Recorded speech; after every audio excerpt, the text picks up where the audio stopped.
Welcome to Rochelle's Daily Wire Video Edition. I am Bill Rochelle, Editor-at-Large for American Bankruptcy Institute.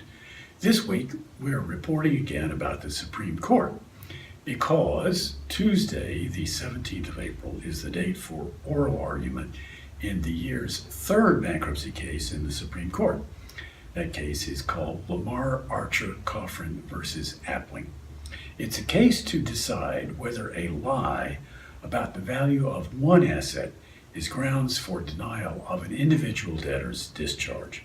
Now, you'll recall, of course, that the Bankruptcy Code teaches us that if you make a misrepresentation of your financial condition, those words are in quotes, it must be in writing before an individual's discharge of a debt can be denied on that basis.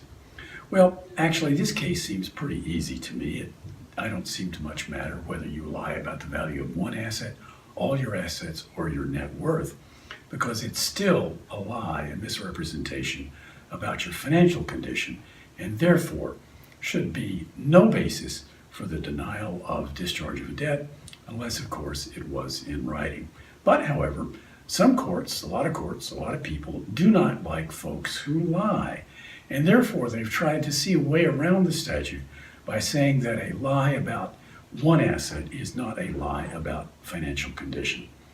At any rate, we will report on oral argument either on the afternoon of the 17th or first thing the next morning.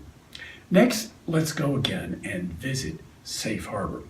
1 week ago, we talked about a rather unusual occurrence in the Supreme Court, where two justices made an entry on the docket in the Tribune case, otherwise known as Deutsche Bank, that the Supreme Court was unlikely to muster a quorum and therefore may not be able to pass on a certiorari petition in the Tribune case, also known as Deutsche Bank, involving the safe harbor under Section 546E.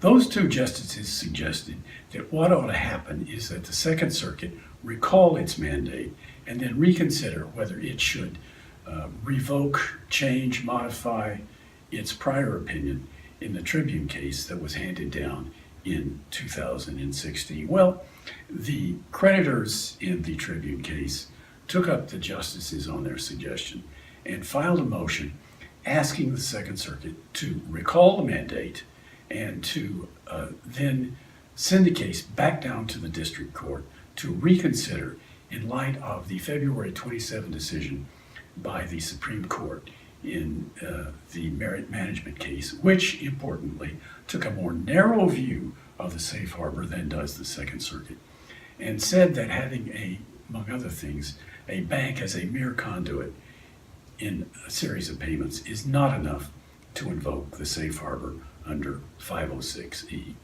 We will, of course, report on the Tribune case as it proceeds again in the Second Circuit. Meanwhile, we hope to see you the end of this coming week in Washington, D.C.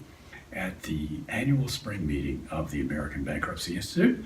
Until we see you then, be well and stay tuned for next week's installment at the same time on Fridays. Thank you and good day.